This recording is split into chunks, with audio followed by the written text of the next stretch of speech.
ज्या 93 बॉम्बलास्टमुळे पूर्ण मुंबई नाही तर पूर्ण देश हादरला, 257 लोक निरपराध लोकांनी आपला जीव गमावला, 700 पेक्षा जास्त लोक जखमी झाले, मुंबईच्या विविध ठिकाणी प्रामुख्याने सेना भवनच्या बाहेर पण बॉम्बलास्ट केला गेला, सेना भवन उडवण्याचा कट रचला गेला। त्या बॉम्बलास्टच्या मुख्य आरोपी दाऊदचा जवळचा साथीदार सलीम कुत्ता, हा सलीम कुत्ता आज जन्मठेपेच्या शिक्षेवर आज जेलमध्ये आहे। तो पेरोलवर बाहेर येतो, पेरोलवर बाहेर असताना शेवटच्या दिवशी तो पार्टी करतो आणि त्या पार्टीमध्ये त्याच्याबरोबर नाशिकचे उभाटा सेनेचे, उद्धव ठाकरेच्या उभाटा सेनेचे महानगर प्रमुख सुधाकर बडगुजर हे त्याच्यावर पार्टी करतात आणि त्याचा फोटो आज मी सभागृहामध्ये मी हा पुरावा म्हणून दाखवलेला आहे। अजून पण फोटोग्राफ माझ्याकडे आहेत। हा सलीम कुत्ता आहे आणि हा सुधाकर बडगुजर आहे। त्याचबरोबर त्या पार्टीचे माझ्याकडे व्हिडिओ पण आहेत आणि अजून फोटोग्राफ आहेत। गाणी गायली गेली, डान्स पार्टी गेली, दारूची पार्ट्या केल्या आणि त्या पार्टीचे व्हिडिओ आणि फोटोग्राफ ह्याच्यामध्ये आहे, जे मी तुम्हाला ह्याच्यानंतर प्रत्येकाला देतो। मुद्दा आमचा असा आहे की जो दाऊदचा जवळचा साथीदार त्याच्याबरोबर उभाटा सेनेचा अगर महानगर प्रमुख नाशिकचा तो अशा पद्धतीच्या पेरोलवर असताना अगर त्याच्यावर पार्ट्या करत असेल, प्रामुख्याने पेरोलवर असताना तुम्ही पार्ट्याच करू शकत नाही, पण तरी पण एका राजकीय पक्षाचा प्रमुख पदाधिकारी त्याच्यावर पार्टी करतो, तर या सुधाकर बडगुजर हा कोणाच्या ताकदीमुळे हे करतोय? कोण त्याचा गॉडफादर आहे? या सलीम कुत्ताला वाचवण्यासाठी कुठल्या राजकीय नेत्यांचे फोन आलेले, या सगळ्याची चौकशी व्हावी असं आम्ही सभागृहामध्ये मागणी केली। आदरणीय उपमुख्यमंत्री, गृहमंत्री आदरणीय देवेंद्र फडणवीस साहेब स्वतः सभागृहामध्ये होते। माझ्याबरोबर नाशिकचे पालकमंत्री दादा भुसेजी ह्यांनी पण या विषयाची काय गांभीर्य आहे, कुठल्या पद्धतीने ह्याच्यामुळे सामान्य नागरिकाच्या जीवाला धोका होऊ शकतो, या सगळ्याचा विषय त्यांनी पण मांडला। आमच्या आशिष शेलारजींनी पण हा विषय अतिशय गंभीर आहे आणि कोणीही राजकारण न करता ह्याच्यामध्ये उभाटा, भारतीय जनता पक्ष, शिवसेना, राष्ट्रवादी हा विषय नाही। बॉम्बलास्टमध्ये हे जे 257 लोक मेले ते काय कुठल्या पक्षाचा झेंडा घेऊन मेले नाही, ते निरपराध मुंबईकर होते। तर म्हणून प्रत्येक पक्षाने कुठलंही राजकारण न करता या बडगुजरला अटक करून, पोलिसांनी अटक करून त्याची चौकशी करावी। काय नेमका त्याचा आणि या सलीम कुत्ताचा काय संवाद झाला, त्याचे काय संबंध आहेत? पार्टी करेपर्यंत अगर त्याचे संबंध असतील तर देशाच्या विरोधात कुठल्या पद्धतीचा कट रचला जातोय का? आणि ह्या लोकांना कोणाचा वरदस्त आहे, कोणाचा आशीर्वाद आहे? म्हणून मी मागणी केली की या सुधाकर बडगुजरला लवकरात लवकर तुम्ही अटक करा, त्याची चौकशी करा, जेणेकरून सत्य बाहेर येईल। कोण त्याचा पॉलिटिकल गॉडफादर आहे, कोणाचा त्याला आशीर्वाद आहे, त्याचा सीडीआर रिपोर्ट तपासला जावा। आमच्या सगळ्यांच्या मागणीच्या अनुसार आदरणीय देवेंद्र फडणवीस साहेबांनी सभागृहामध्ये या विषयाची एसआयटी चौकशी जाहीर केलेली आहे आणि सखोल चौकशी करून या पद्धतीच्या दहशतवाद्यांबरोबर ज्यांनी 93चा बॉम्बलास्ट घडवला त्या दाऊद इब्राहिमच्या लोकांच्या बरोबर अशा राजकीय पक्षाचे प्रमुख पदाधिकारी अगर नाचत असतील, गात असतील, मैं हूं डॉन नाव गाणं गात असतील, तर मग सामान्य नागरिकांमध्ये भीतीचं वातावरण पसरेल। म्हणून या सगळ्याची सखोल चौकशी व्हावी अशी मागणी मी केली आणि त्यानुसार आम्ही लोकांनी केली आणि त्यानुसार एसआयटीची चौकशी जाहीर झालेली आहे। जवळचा विश्वासू सहकारी बरोबर त्यांनी सांगितलं। माझ्या माहिती अनुसार माझ्याकडे पण तीच माहिती आहे, म्हणून मी बोलतो की ह्याला कोणाचा राजकीय वरदस्त आहे, त्या संबंधित लोकांची पण चौकशी झाली पाहिजे ना। अगर हा संजय राऊतचा चेला आहे तर मग संजय राऊतच्या आशीर्वादाने हा त्या पार्टीमध्ये गेला होता का? संजय राजाराम राऊत आणि या सलीम कुत्तामध्ये काही संवाद झाला होता का? या सगळ्याची चौकशी झाली पाहिजे. कारण का दाऊदचा हस्त काय आणि पेरोलवर असताना तुम्ही त्याच्यावर पार्ट्या करता?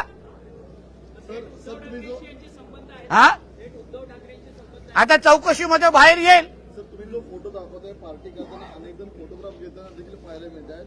पोलिसांना या प्रकरणाची खबर नव्हती का? आणि आता पोलीस प्रशासन या संदर्भात नेमकी काय सगळ्या चौकशीतून बाहेर येईल ना बाबा. थोडं जरा थांबा. आम्ही तुम्हा लोकांना ट्रेलर देण्याचं काम केलेलं आहे. आता एसआयटी होईल. एसआयटी मध्ये सगळी सखोल चौकशी होईल. आमचा मुद्दा आहे की हा सलीम कुत्ता तर नालायक आहेच, कारण त्याच्या नावामध्येच कुत्ता आहे. पण मुद्दा माझा असा आहे, हे जे काय राजकीय पदाधिकारी आहेत, प्रमुख लोक आहेत, ह्याचा जो गॉडफादर आहे, ह्याचे जे पक्षप्रमुख आहेत, ते पण अशा पद्धतीच्या लोकांवर पार्टी करण्याची परवानगी हे लोकांना देतात का? अशा पद्धतीच्या पार्ट्यांमध्ये पार्टी त्यांच्याबरोबर पण मातोश्रीमध्ये होते का? ह्याची पण चौकशी झाली पाहिजे.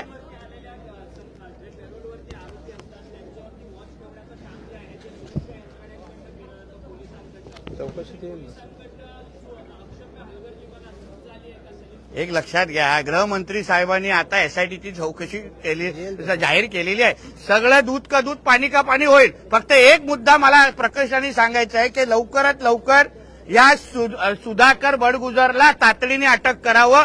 कारण की तो जेवढे दिवस बाहेर आहेत तेवढे पुरावे नष्ट करू शकतो, विटनेसवर प्रभाव टाकू शकतो. मग लवकरात लवकर पोलिसांनी अटक करावी आणि चौकशी करावी अशी ही मागणी केलेली आहे.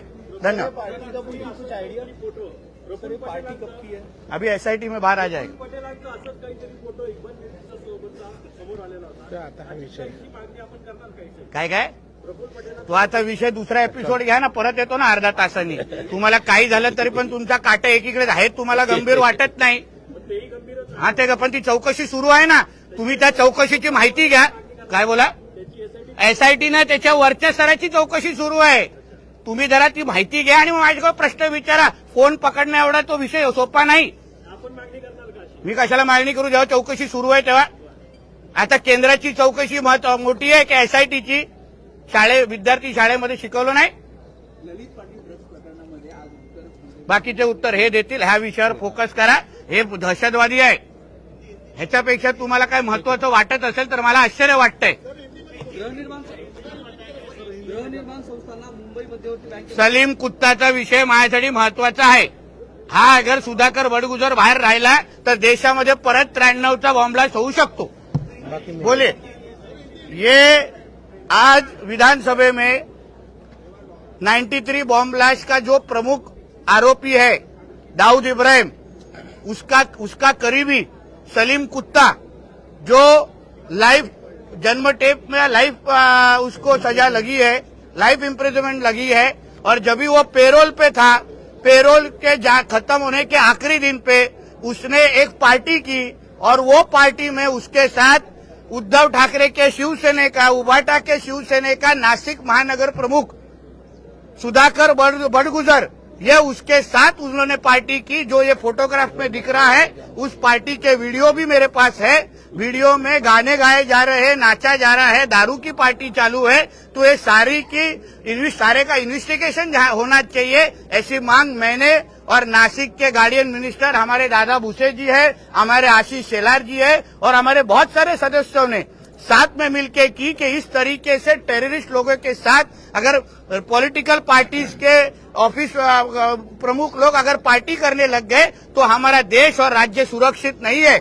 और हम सब के मांग के अनुसार हमारे होम मिनिस्टर और हमारे देवेंद्र फडणवीस जी ने, डीसीएम साहब ने इस सारे विषय के ऊपर एसआईटी इंक्वायरी जाहिर की है. जल्दी इस सब चीज का दूध पानी का पानी हो जाएगा. धन्यवाद. आता तुम्ही या. सगळ्यांना एक एक कॉपी ही आणि हे माझा काय येतं ही सगळे देतो तुम्हाला. एक कॉप्या एवढं बनवलं करू. दहशतवादी मोठा दहशतवादी आहे, त्याला कसं काय झाला ना त्यांचा. काय बोला? झाला आता वेगळा विषय. उशिरा आला. चलो आता यांच्याकडून उशिरा आला, झाला विषय. आता हे सेंटर तू थोड्या वेळाने विचार. हे काय विचार दुसरा विषय. आज मुंबईतल्या 56 म्हाडा वसाहतींवर राहणाऱ्या लाखो रहिवाशांना दिलासा देणारा सुधाकर बडगुजर यांच्या भाजप प्रवेशासंदर्भात नितेश राणेंनी चक्क भूमिकाच बदलली आहे. हिंदुत्व स्वीकारून कुणी येत असेल तर त्याचं स्वागत आहे अशी भूमिका राणेंनी घेतली आहे. मात्र एकेकाळी सुधाकर बडगुजर यांच्यावर मंत्री नितेश राणेंनी आरोपांच्या फैरी झाडल्या होत्या. विशेष म्हणजे नितेश राणे यांनी बडगुजर यांचं थेट अंडरवर्ल्ड डॉन दाऊदच्या हस्तकांसोबतचे फोटो देखील शेअर केले होते आणि त्यावेळी मोठ्या प्रमाणात राजकारण देखील तापलं होतं. मात्र यापूर्वी बडगुजर यांना कडाडून विरोध करणाऱ्या मंत्री नितेश राणेंनी आता भूमिका बदलली आहे. नितेश राणेंनी दिलेल्या सावध प्रतिक्रियेमुळे देखील आता चर्चांना उधाण आलंय.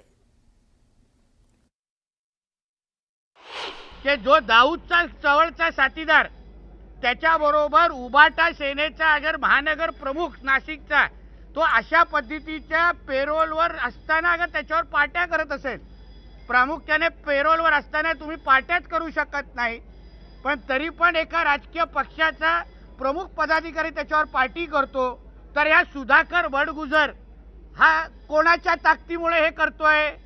कोण त्याचा गॉडफादर आहे? या सलीम कुत्ताला वाचवण्यासाठी कुठल्या राजकीय नेत्यांचे फोन आलेले, या सगळ्याची चौकशी व्हावी असं आम्ही सभागृहामध्ये मागणी केली. बडगुजरांच्या हल्लीचा प्रवास हा हिंदुत्वाच्या दिशेने फार जोमाने सुरू आहे. त्यांचा स्वतःचा मुलगा आमच्या हिंदू सकल मोर्चे जे काही महिन्या अगोदर त्या भागामध्ये निघाले, त्यांचे स्वतःचा मुलगा त्या हिंदू सकल मोर्चामध्ये खांद्याला खांदा लावून हिंदुत्वाचा विषय आमच्याबरोबर घेतोय किंवा मोठ्या जोराने आवाज करतोय. आणि म्हणून मला असं वाटतं, कोण हिंदुत्व अगर भक्कम होत असेल, हिंदुत्वासाठी आमच्या खांद्याला खांदा लावून काम करायला तयार असेल, तर कोणाला काय आक्षेप घ्यायची गरजच नाही.